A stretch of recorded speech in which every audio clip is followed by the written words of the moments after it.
Hey yo, what is going on, viewers of the tube? My name is Tyler and welcome to the channel that keeps grinding harder than Kurt Russell in a 2000s produced 80s slasher flick. It's time for the Grindhouse, aka Chico Crypto.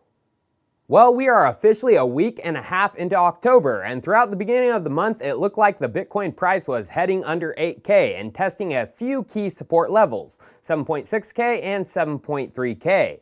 But as of October 7th, Bitcoin bounced off of 8K support, and now has broke through a critical 8.5K resistance. This nice movement gives hope to Prophet Anon's prediction of 16K being hit this month. But for this to come true, some major FOMO is going to have to set in. And like I mentioned, for his next predictions to come true, something in the traditional financial system needs to fail, especially if by November 2020, we're at $87,000. And there are indicators that a recession is coming for the US and the global financial markets by 2020. Just on Tuesday, the father of the yield curve, Duke University professor Campbell Harvey, said that the yield curve indicator is flashing code red for a recession. Let's hear exactly what he had to say now. Hey, Campbell, was that like an over-the-top buildup, or would you say the yield curve is pretty important right now? It is very important. I think way more important than in the past where people didn't notice. So it is inverted before the last 7 recessions. Okay. And it hasn't rendered a false signal. So right now, people are looking at it very seriously. The track record's impressive. It's flashing code red since June the 30th. So I want to back up because this is primarily going to be seen on YouTube, and there'll be a lot of people watching who have heard the term yield curve, but I think an explanation is in order, just so that everyone understands exactly what we mean by yield curve before we get into the ramifications of inversion. So how would you explain that to people? Sure. So the yield curve has to do with the difference in interest rates at different maturities. So you go into a bank and invest in a certificate of deposit, you notice that the rate for, let's say, 5 years is a lot higher than the rate for 90 days. So that's what we kind of called a positively sloped yield curve. So you're getting paid more interest for putting your money away for longer. Exactly. Than for shorter. So that's a normal situation. Right. And the situation we're in today, and I look at not CDs, but government treasury bonds, that you've got this weird situation where the interest rate on the 10-year treasury bond is lower than the 90-day treasury bill. And that's called an inverted yield curve. It's not normal, and it is an omen of really bad news. Code red, the omen of bad news. Here's a chart to help explain his words. Our 10-year to 90-day treasury bond curve has been inverted since May. Each time this has happened in the past and the curve was inverted for a sustained period of time, a recession followed within 3 months to a year. But Prophet Anon says 16K this month. Is there anything coming that could push the price up to this level? Well, actually, yes, on the exact last day of the month, the spooky day of October 31st. I'm sure some of you guys remember Brexit. Well, this is the deadline, the 31st. And from the looks of things, Britain is officially leaving the European Union. The most recent comments from Boris Johnson, British Prime Minister, point that they are leaving the EU, deal or no deal, on October 31st. And we will leave the European Union on October the 31st. Clearly that's what the people of this country voted for. I think most people want just to get Brexit done. On October 7th, UK's Brexit negotiator met with the European Union Commission, and negotiations were happening, which sounded decent from a spokesperson's comments on the talks. With regards to your second question, I think we've said many times that we're available 24/7. That does not mean that we're not picking up the phone or replying to emails. So, there are many ways to be in touch and be in contact. But actually physical talks are happening right now. I think we all agree that we need a workable solution now and not something based on untried and revocable arrangement. But then the next day, October 8th, an anonymous official in Boris Johnson's office told reporters that negotiations with EU leaders were essentially impossible after he concluded a phone convo with German Chancellor Angela Merkel. Thus, it's looking more and more like the worst option is going to play out, where a so-called no-deal Brexit, where the UK leaves the EU without a trading arrangement and falls back on the World Trade Organization rules. And the UK government has a secret document codenamed Operation Yellowhammer, which is the UK's contingency plan in the case of a no-deal Brexit. In early September, MPs voted to force its release, and the plan outlines a series of reasonable worst-case scenarios for the impact of a no deal on October 31st. Well, it doesn't look good for Britain and its citizens. Trade is going to be impacted as the short channel straits will be disrupted for at least 3 months before it hopefully improves, although there could be a serious long-term disruption of trade. Medicines and medicinal product supply chains will be the most affected, as they rely on the short straits and will have severe extended delays. On food, the document says certain types of fresh food supply will decrease, and critical dependencies for food chain key ingredients may be in shorter supply. Although this won't cause an overall shortage of food, it will reduce choice products and increase prices, which could impact vulnerable groups.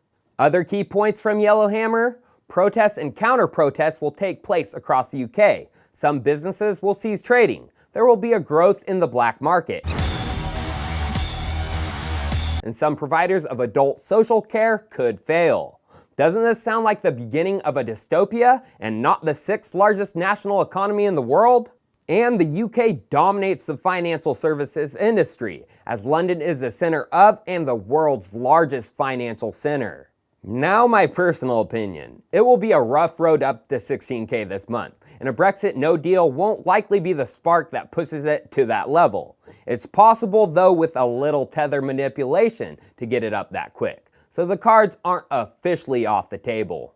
Now for a little announcement from our friends at Betmatch, the crypto betting company bringing transparent betting to the blockchain. Well, Betmatch has been kind enough to support the Chico community. They gave away 5 prizes on my channel so far, totaling $2,000.